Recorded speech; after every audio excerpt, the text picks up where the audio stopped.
forward, back, talk to the person on the left, say hi to them. Talk to the person on the right. Perfect. Thank you. Thank you. You can have a seat. So what we did was a simple stretching exercise. And all of these things, small things, like exercise, like stretching, like eating, they all contribute to our health and well-being for us as well as our families. We spend so much money on cosmetics to look younger, but if we focus on our diet and exercise, we will look younger automatically. And the session here today is very interactive. So if you have any questions, please feel free to stop me. If I have questions for our audience, I will stop and ask the questions. And so we all know healthcare costs have been growing for the last so many years. Based on a survey that is being conducted by National Business Group on Health, since 2009, the number of employers that are offering wellness benefits has continued to increase. So as per 2015, around 90% of the employers, based on the survey, offer some shape or form of wellness benefit. At the same time, the amount of incentive that the employers are providing to employees has also continued to rise. In 2015, an employer was investing around $700 per employee annually. That's a lot of money. And all of this is with the intent of that if employees participate in their own health, over the long haul, the healthcare cost should be a lot more contained. We are all here to contain healthcare costs. Let us stop here and ask a question to all the audience. As a show of hands, can you please raise your hand if you, as an employee, get any kind of wellness benefit at your workplace? Oh wow, a lot of you. So what kind of benefit do you get, sir, if you don't mind sharing? We get discount on our medical premiums. Okay. What activity you need to do to get the discount? I have to complete an assessment course and then meet certain targets of health indicators. Okay. What about you, ma'am? Do you mind sharing?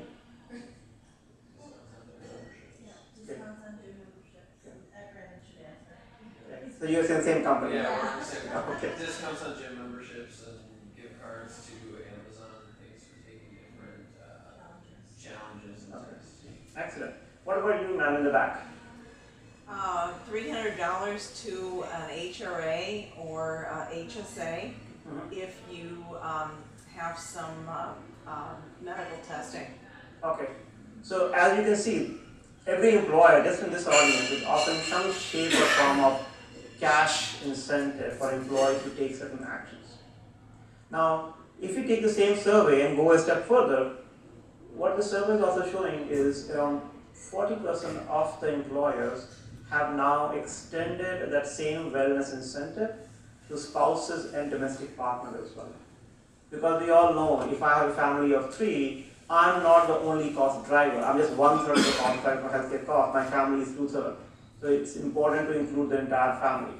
Does anybody get any spouse or domestic partner wellness benefit from the employer right now? Not yet. Okay. So this is a trend that we are seeing in the marketplace. Now, wellness programs, as I'm sure all of you know, they come in so many different shapes and sizes. It's very hard to fit them into one bucket. But the most popular ones are, of course, focusing on lifestyle management, your weight management, disease management, and your risk management. But across all of these popular wellness programs, there is an underlying common denominator, which is eating healthy. If I don't put healthy things in my body, no matter how hard I work, I'm not going to get the results that I'm looking for. If I drink a can of soda, I have to be on a treadmill for an hour, 10 minutes just to burn that can of soda. And you all love soda. Once, twice, maybe thrice a day. So there is plenty of clinical evidence out there which clearly demonstrates that what we put in our body is far more important, far more critical as a health indicator for us and our family. So just this healthy eating has a potential to have a tectonic impact on the current card business that we all see.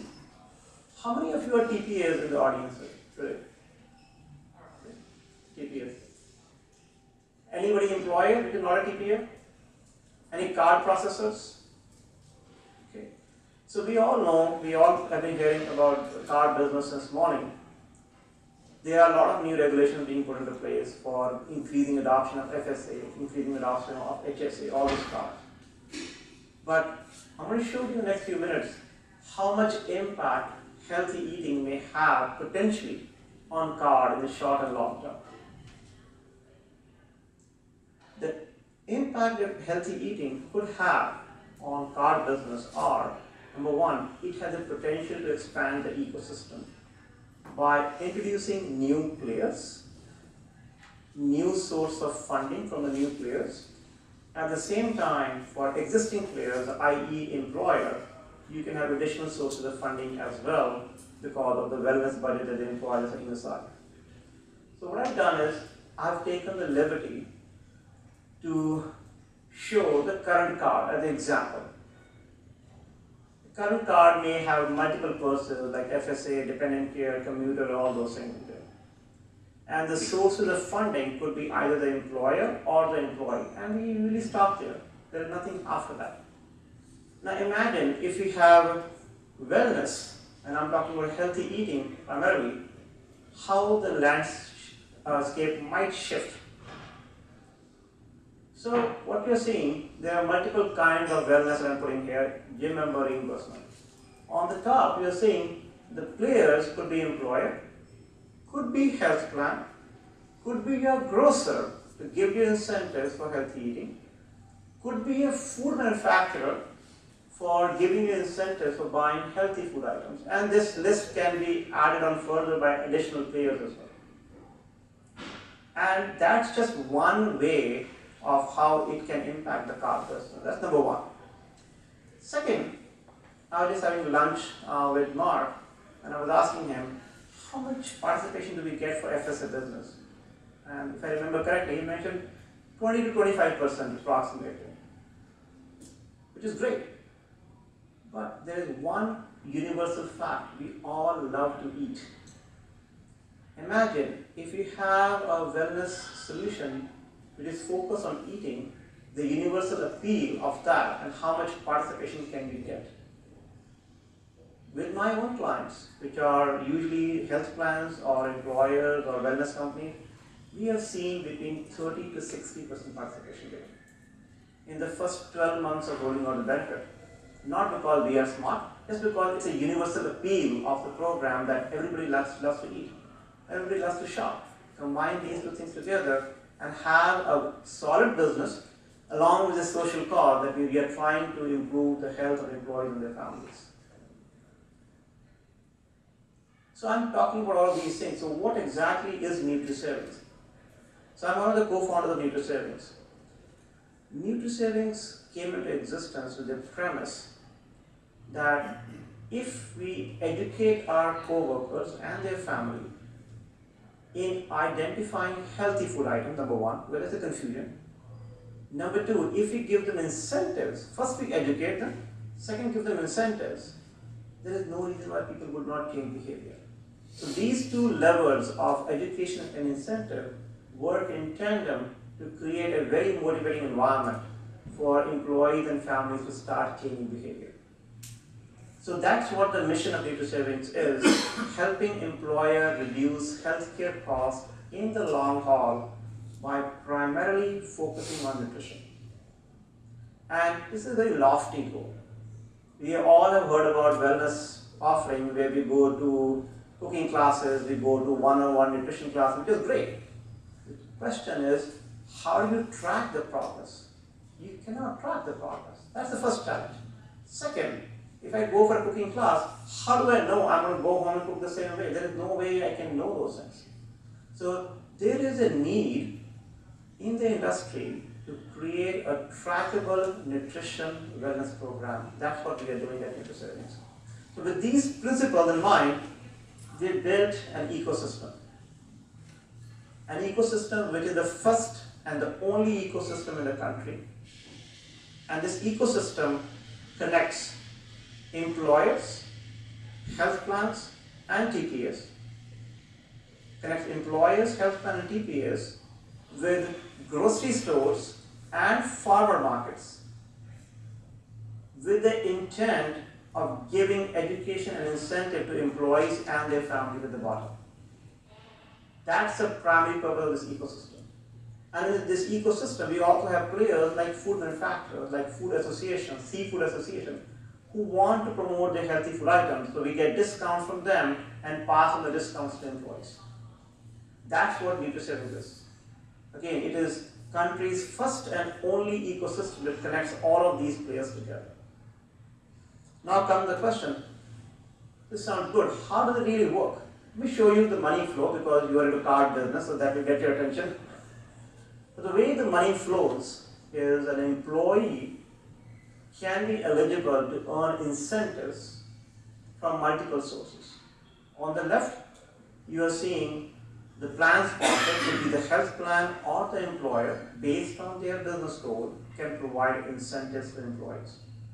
For my own company, our incentive plan is 20% cash back on any food item that scores good. I'm going to explain what the good means, up to $30 a month. So me as an employee, I have an option to earn up to $30 based on the outcome, which is score of 70 or higher. On the right hand side are the incentives that we are sourcing from food manufacturers, which are called CPG, consumer product companies, as well as we are getting from grocery stores and growers. So many grocery stores are giving incentives to promote their healthy food items. So all of these incentives become very meaningful for an employee to start taking behavior as long as they have the education of what to do. And let's come to the point of what to do in just 1 second.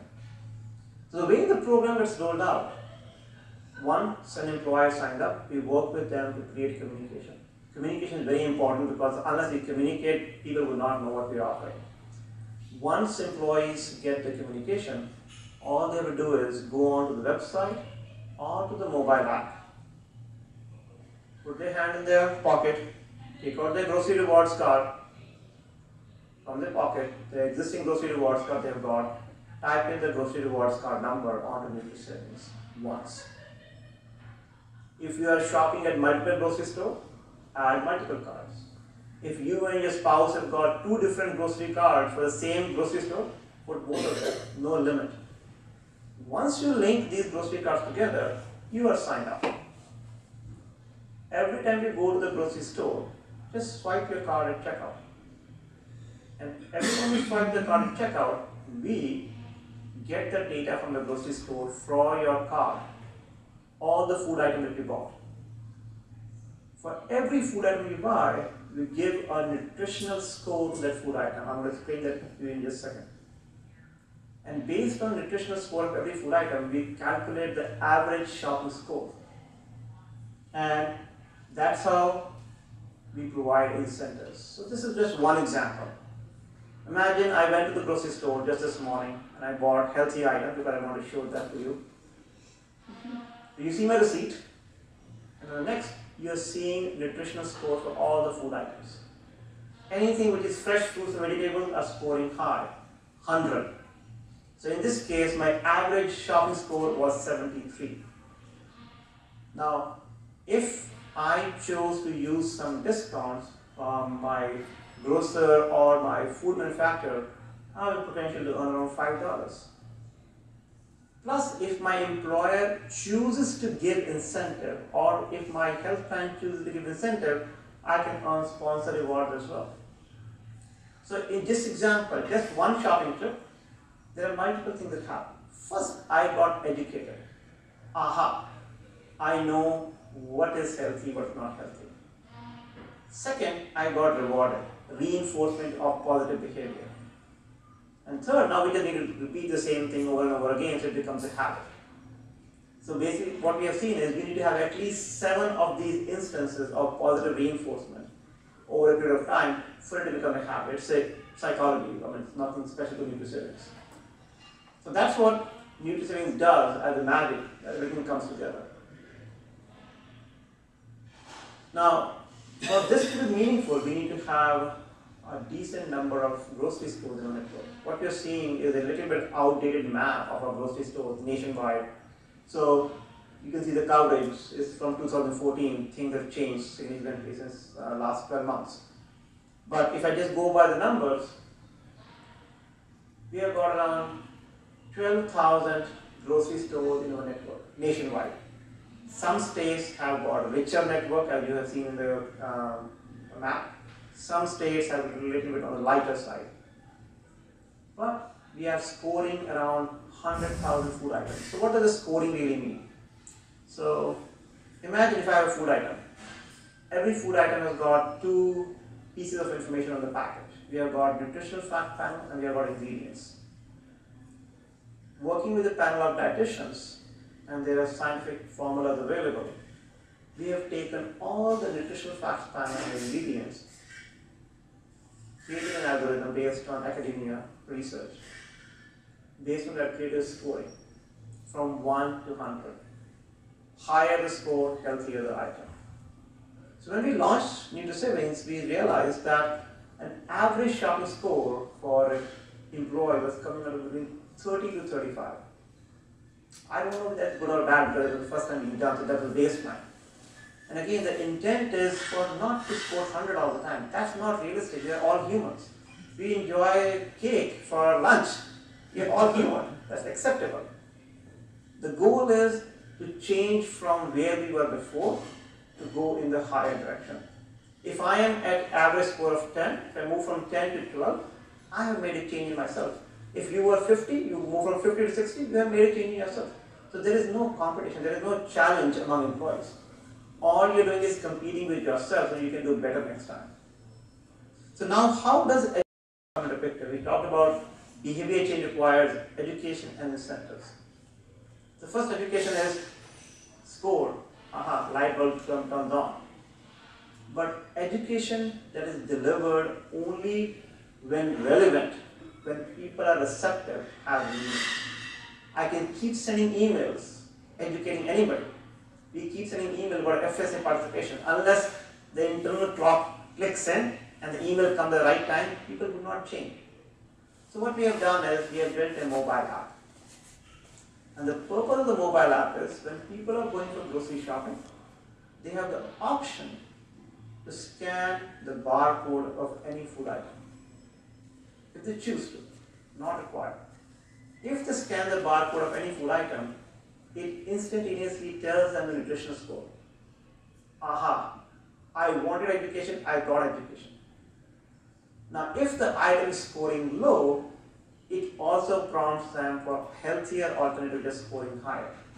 So suddenly, rather than me going to a dietitian and having a one-on-one coaching, it becomes my healthy shopping companion that I can choose to utilize when I'm in the grocery store. And is giving me indication and recommendations on how I can buy healthier items. Number one. Number two, let's say, you know what, no, my wife said buy this cereal, if it scores low, I don't want to mess with my wife, I want to buy the cereal. We all have gone through the situation, right? That's fine, buy what we want to buy. An email will be sent out after the shopping trip is done to employees, and in the email, again with gentle reminder, hey, next time if you want to go for shopping and buying the cereal, these are the healthier alternatives for the cereal that you may choose to buy next time. Again, not a requirement. Change at your own pace. As long as you can sustain the change, that's what the goal is. And the goal is not to be 100 every time. So, this is just a very high-level overview of how the scoring works. So every food item, if we take a look at the nutritional fact panel and the ingredients, we take all the good stuff like protein and fiber, divide by all the bad stuff, and then add some weightage for based on ingredients. For example, if there is extra sugar, take the points out. Now, you may think it's very simple. Why is that so complicated? We thought so as well. We started working on creating the scoring for food items, we realized sugar is not called as SUGAR. Sugar has got 96 different names. They have no S, no U, no G, no A, no R. It's overly complicated. Similarly, salt is not only salt, it has got different names that you can't even imagine. So if you really need to understand nutrition fact panel, you need to be a dietitian and nutritionist to understand that. And the confusion stems from the fact because there was a survey done for entire American population where people found it was easier to file for their taxes than to comprehend nutrition fact panels. That's the state we are in. So we have to simplify that. And that's what we have done by the simple formula in terms of giving a score. Everybody understand 1 to 100, I get it. That's how scoring works. So I want to now do a quiz, an audience quiz. There are two crackers. I'm sure you have seen those names. I've taken the names off the box. If you guess which one scores higher, which one scores lower. Right. Yes, right. Right scores higher? Okay. Higher. Better, okay. Yeah. Consensus overall? Yeah. Alright, I don't know that, we'll find out.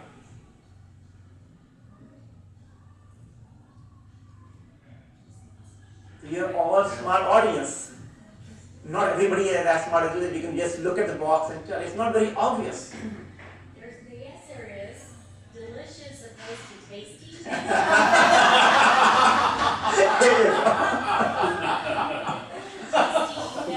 It's not quite. Yeah.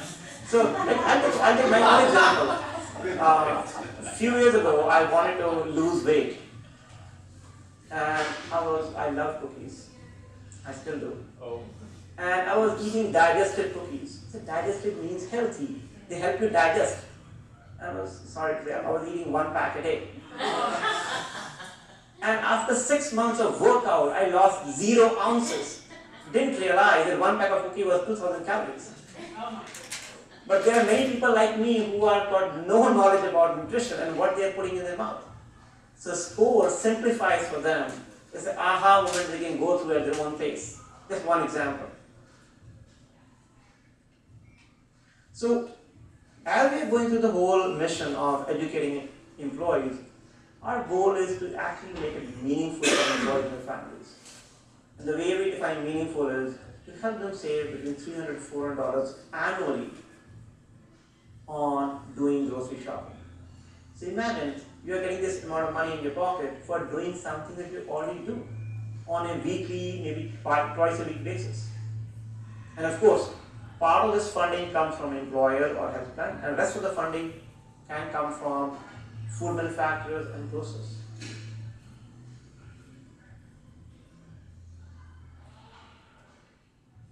So as we put all of these things together, Nutrition Savings provides a mechanism for employer or health plan or a TPA to track the progress of employees in the short term by just looking at the score change for a population over a period of time.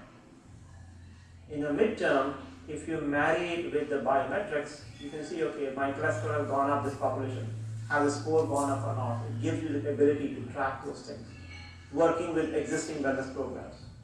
In the long term, giving a potential, because I'm saying potential because we don't have enough data yet, to actually control healthcare costs in the long term. And this is the last slide, just going to give you a context of who we are. So, Nutrition Savings, we are a part of a much bigger company called Edenred, which is a multinational company based in France. And we are based in the US and we have been providing a benefit that I'm sure many of you will be familiar with, called commuter benefits. So we started by providing commuter benefits in the US for the last 10, 12 years. And around 2.5 years ago, we spun off a new business unit that became Nutrition Savings to provide health and wellness solutions to our clients. That's it. Thank you. Any questions?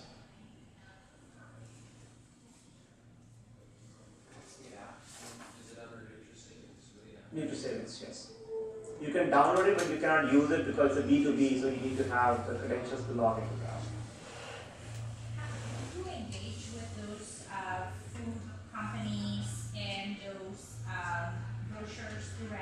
Yes. Do you have these arrangements with them for, to obtain those, Yes. funds? So we have got around 70 grocers that we have got relationship with, where we provide them the grocery card number and they provide us the data of what food items you want. And the same thing with food producers? Yes, so we have got relationship with food manufacturers as well, Okay. where we got the data of the formulation of all the food items in terms of nutrition fact panel, images, ingredients, everything else. And then we do scoring on that. And one more question back here. How do we engage consumers in, because with the lifestyle today, there are many consumers who, while grocery shopping is a part of everyone's life, it's also eating out a lot. Absolutely. And that's where you're going to hit even some higher issues. Absolutely. So as a part of our overall vision, our plan is to go where food is. So grocery store is one area, but it's not the only area. Second are the in-office cafeterias. So we are actually now working with integrating in-office cafeteria. So if you have a card and you can swipe at the cafeteria, we can get that food items as well and scoring recipes, so we can give you food and guidance over there. The third item area is the restaurants and eating out, but that's a long-term thing.